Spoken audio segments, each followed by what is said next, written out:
start. So, yeah, let's just let us just, start a conversation with each other. Some of us may know who we are, some of us probably don't. Let's just say, who we are, where we're coming from, and maybe, why is estimating or thinking about student workload something that's on your mind? We'll start counterclockwise. I'm Alma Padron. I'm one of the CNA's instructors. So the class that I teach is not very academic, but it can be time consuming. So they have to invest a lot of hours practicing hands-on. And so then I have a wide range spectrum in my students. I have students really basic knowledge, maybe even without high school. Then on the other extreme, I have students who are working in their bachelor's degree. Sure. So, because it's so wide, I'm interested in see how can I serve them better. Okay.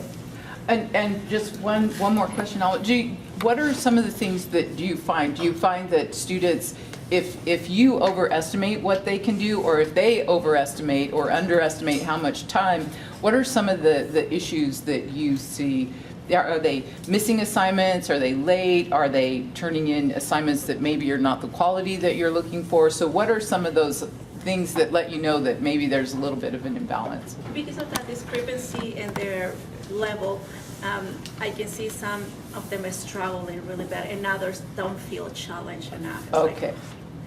So and it might be it's just because of the difference between them, but that's the way that it is. We have to serve both extremes. Sure.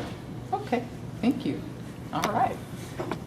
Mike, almost my hero. She's a neat lady. Took care of my father-in-law on his last days. Oh, and, nice. Definitely blessed to have her. Yeah. Because she Thank had you. definitely caring, compassionate, and I'm sure she's able to pass that on to her students, which is absolutely great. Good.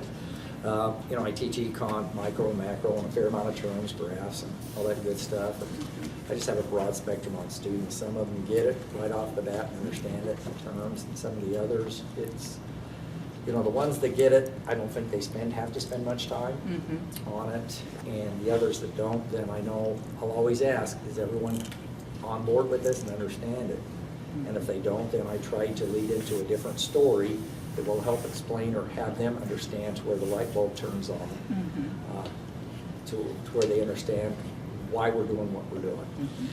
And the amount of study time on some of them, it really, I try to ask them, and especially after the first exam. Some of them do extremely well, some, 50s and 60s, and I go, well, how much time did you spend? And they go, well, I just spent about a half hour last night. And so I tell them, I says, do me a favor. So on the next one, every day, just spend 30 minutes going over everything we did. And it's amazing, when they do that, on exam 2, their test scores all of a sudden are in the 80s, maybe low 90s. And so once they spend a little more time with it and understand it, they have the success that goes with it. So. I'm sorry, I wasn't here. Okay, no, that's fine. So what we're just saying who we are, where we're coming from, and what are some of the issues or reasons why you think that estimating student workload may assist you and your students? I'm Julie Ransom. I teach English, and estimating workload is really hard when you're doing writing projects. Mostly because dealing with language barriers, dealing with some kids that come out and they probably don't even need 101. They're fine. They can write essays, write research papers in their sleep.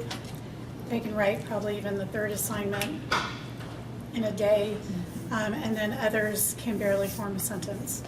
And so estimating their workloads is near impossible because we have such a spectrum. I'm a totally on track and command the part. So you're always giving me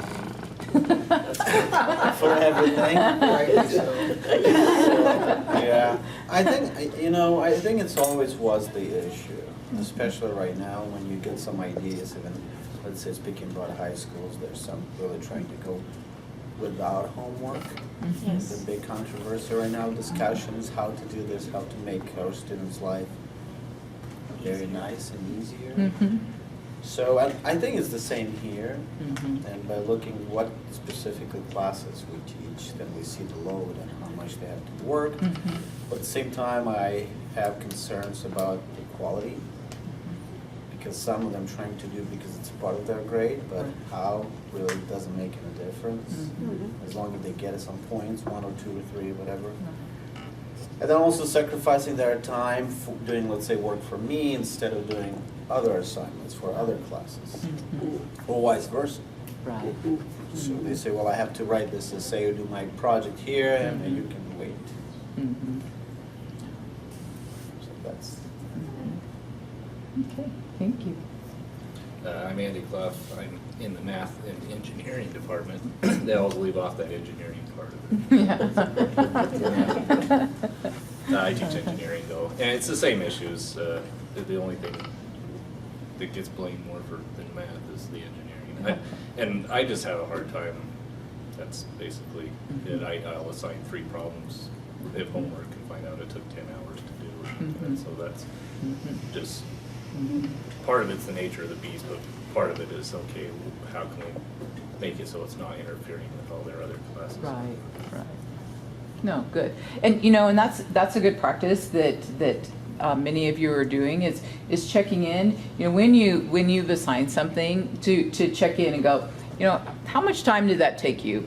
And just get a general feel for, you know, the students in the room. And you're going to have the outliers, but you can definitely tell, like, all right, for most of the students in the room, 2/3 of them, it took them 8 hours to do this. I'm like, oh, is that too much? Is that not enough? Was that too easy? So constantly checking in, like what Mike and you were doing, that just to reaffirm, like, okay, this was reasonable. You should be able to do this. This is the expectation, and just reminding them of that. And even making that public, you know, with a show of hands or, you know, in the classroom, then others can go, oh, well, I only spent like 30 minutes doing that.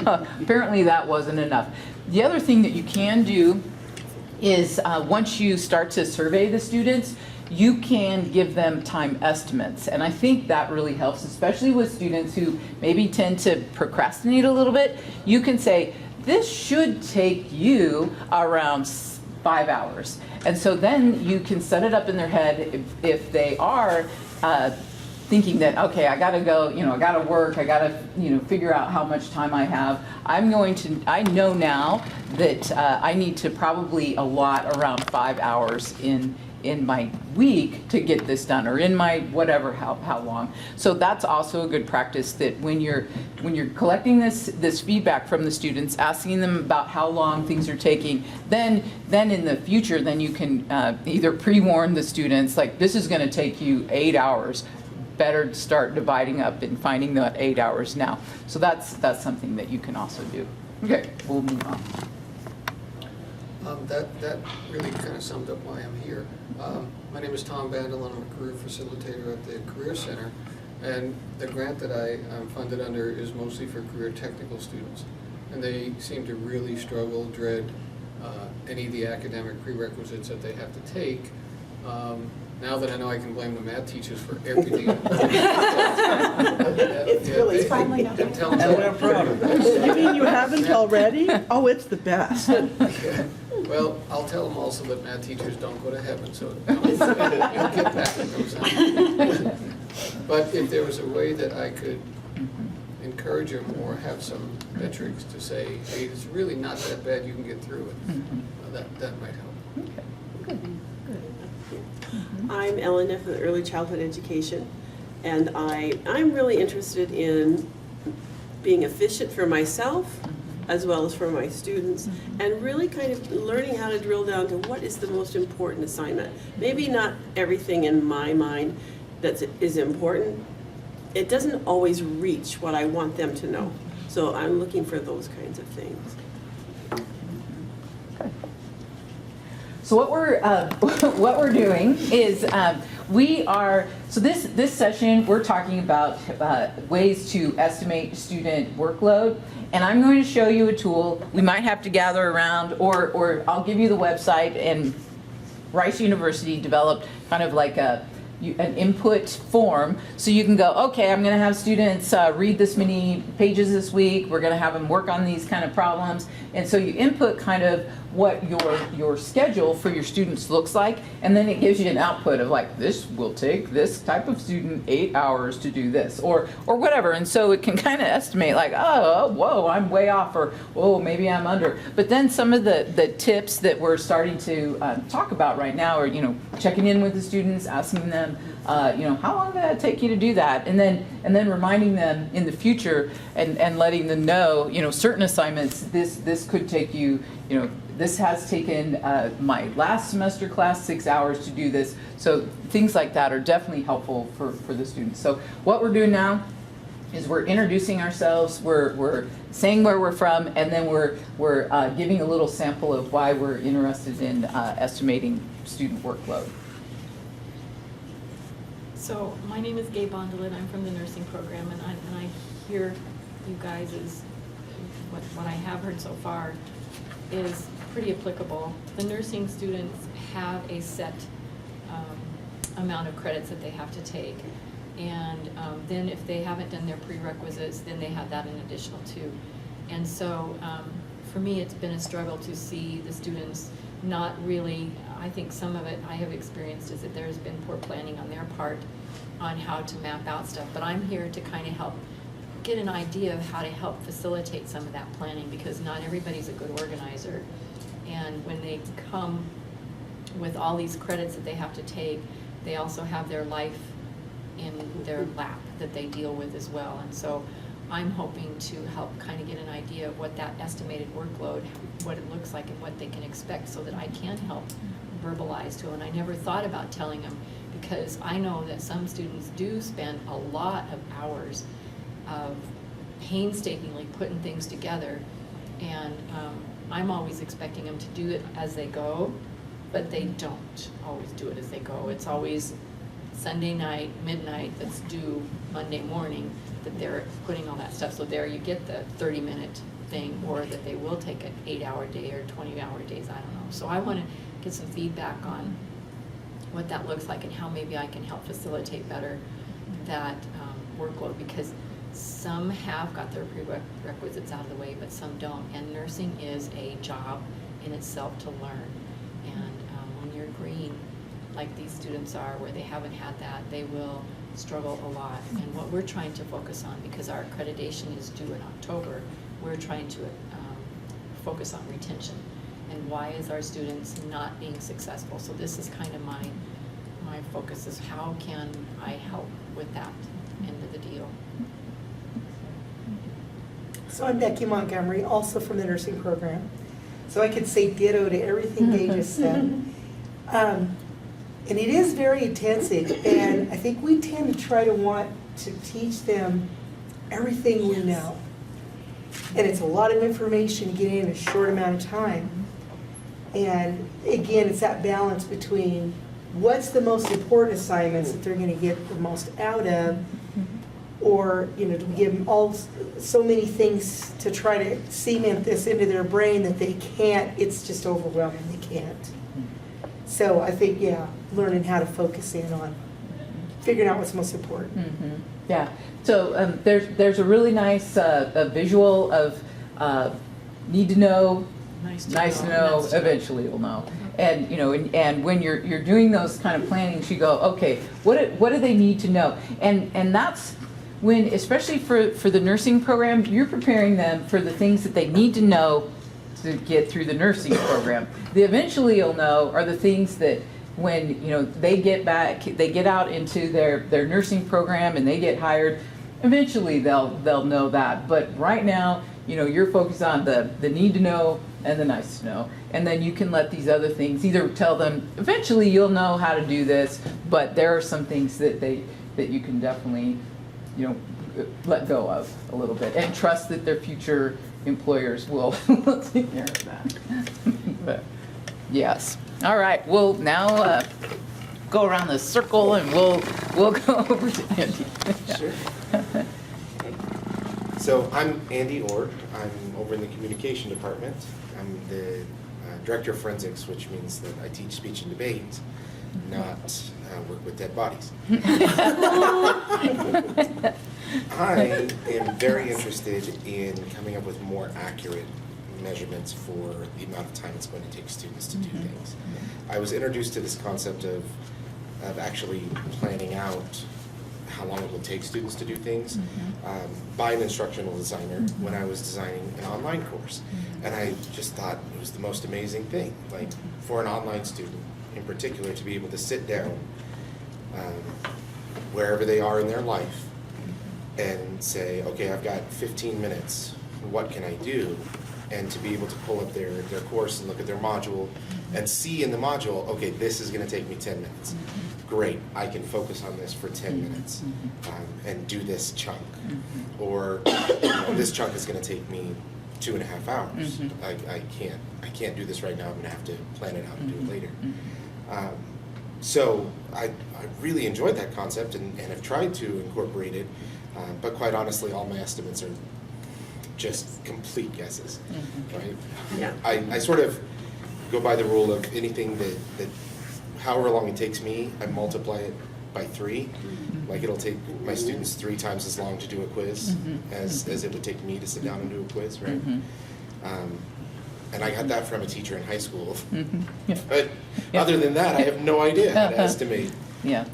Other than, the calculations for reading, right? Like a person can read an average textbook page in 3 to 5 minutes.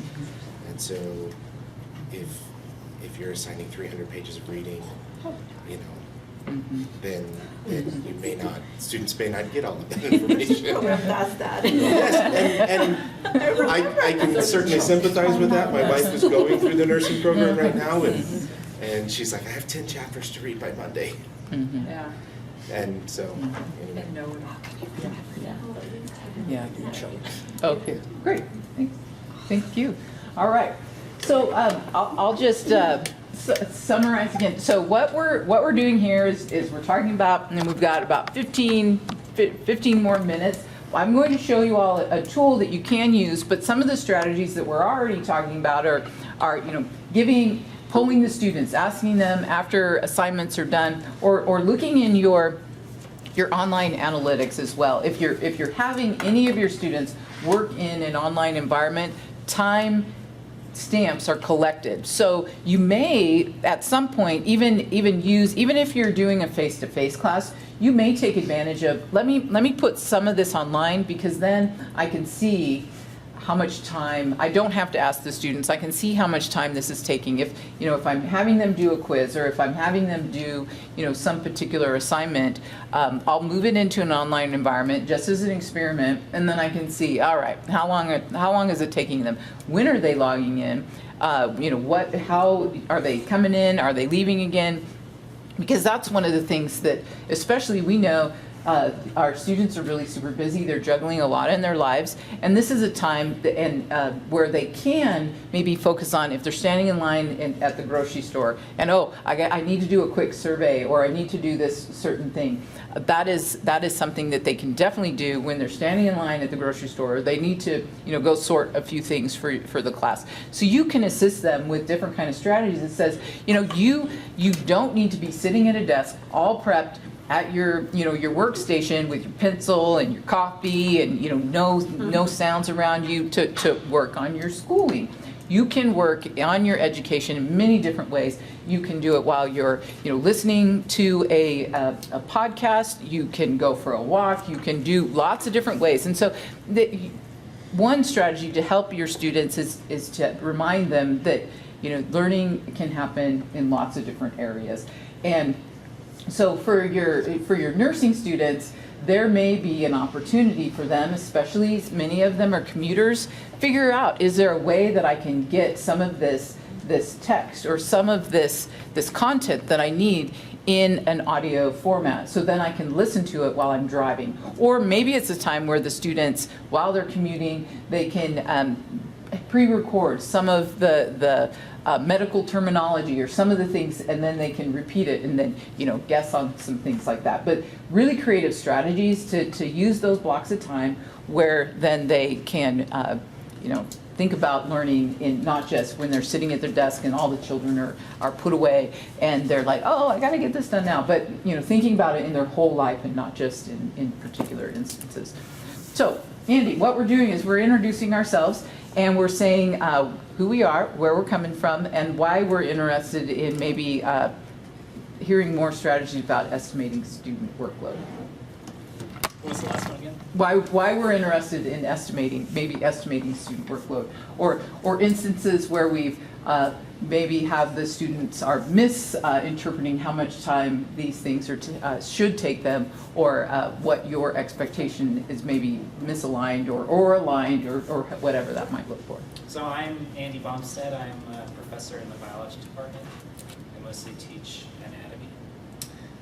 And I guess in terms of workload and just underestimating how much students are given, I'm guilty of using like McGraw-Hill Connects, those online courses, and they say, oh, this assignment will take about 30 minutes to do, and then you just assign it.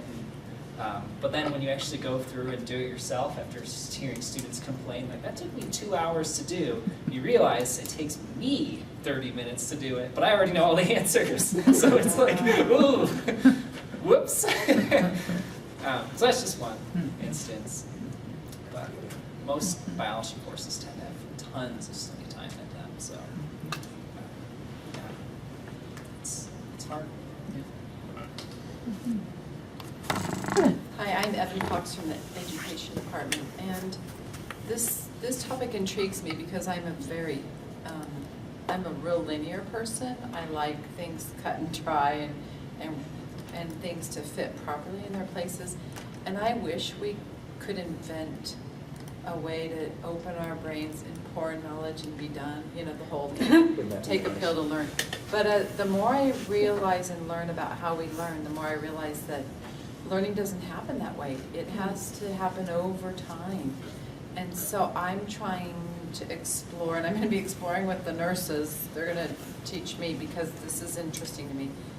I'm interested in how a learner interacts with the material so that knowing and learning really happen. Not just learning terms. Okay, I'm going to use memorizing, but memorizing is not the right word because we need to memorize stuff. But I'm interested in, I guess applying is a good word, because it's not enough for me to learn the 4 chambers of the heart, right? But if you tell me what blue and red mean and what in and out mean and what flaps mean and why that's important, then those terms are going to stick. Yeah, and I'll lifelong know them. You know what I mean by that? I'll really know them because I experienced it. Someone didn't do it for me, and I always think of the 2-year-old, learning to tie a shoe, and someone tries to intervene, and he goes, and he pushes them away. Me do it. And I think about that as a learner. I need to do stuff, and I think our students are no different. And that's why it takes them 2 hours, because they're learning while they're doing it. And so I want to know the history behind the Carnegie unit and a workload and what the world says. When the world says, oh, you have a transcript, you got an A in biology, what does that mean? I want to know what that means. Nice.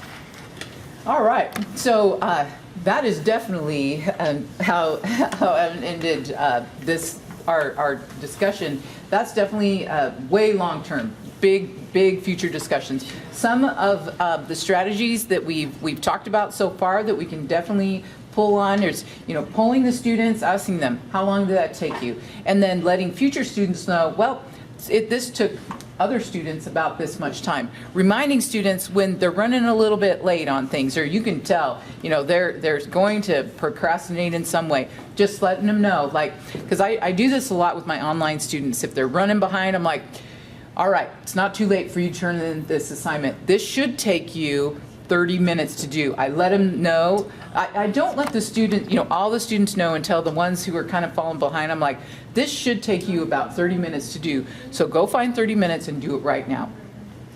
One of the things that I wanted to just show you is this Rice University, if you just Google Rice University Course Workload Estimator, this particular form will come up. And you can use it to just start plugging in, okay, I got them reading assignments, writing assignments, exams, course info, and you can just put in maybe what a typical week might look like for your class, and then it will output, in the end, how much time this estimator thinks that it will take a typical student to do your course. So it's really helpful in that when you're starting to plug in, especially, you know, some of the things that take up students a lot of time are their reading assignments. So if you've got some intensive reading going on, and what it'll do is it'll give you like page density. You can drop down, you go, okay, it's a textbook, so maybe 750 words per page, or, you know, or maybe it's a paperback, whatever that looks like. So it gives you some choices, and then you can go, okay, so it's this and that, you know, is this new learning, is it a refresher, things. So there are different kind of choices that you can make in this estimator, and then it will say, guess what? This is already going to take the students 9 hours to do what you're assigning, and so you can see that maybe you're overestimating how much time it might take. It's just a simple form.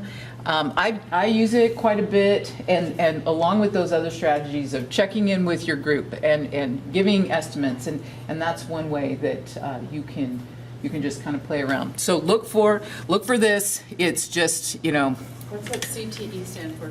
it is their Center for Teaching Excellence. Oh. So their Center for Teaching Excellence developed this form, and you know, it's a quick way that you can, you know, just like, oh, okay, so what are we doing this week? How much time might that involve? What does that look like? And so you can plug it in, check it in. But like we've seen here, it's good to check in with your students and see how they're doing, because they may be doing more or less than what you think. But are there any other strategies we want to share in this last minute that have either worked or help us recognize some of the things that this like dilemma of estimating student workload? I just